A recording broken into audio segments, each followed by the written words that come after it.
Saksakalyan gunarnavasya Vande Guru Sri Charanaravindan.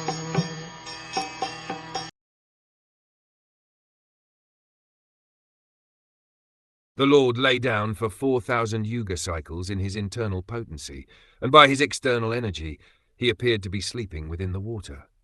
When the living entities were coming out for further development of their fruitive activities, actuated by the energy called Kal-Shakti, he saw his transcendental body as bluish. In the Vishnu Puran, Kal-Shakti is mentioned as avidya.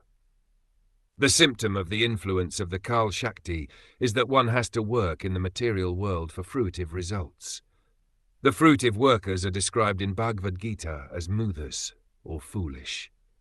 Such foolish living entities are very enthusiastic to work for some temporary benefit within perpetual bondage.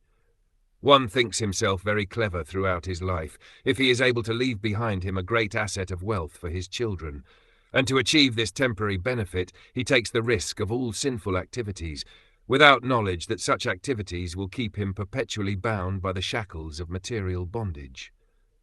Due to this polluted mentality and due to material sins, the aggregate combination of living entities appeared to be bluish.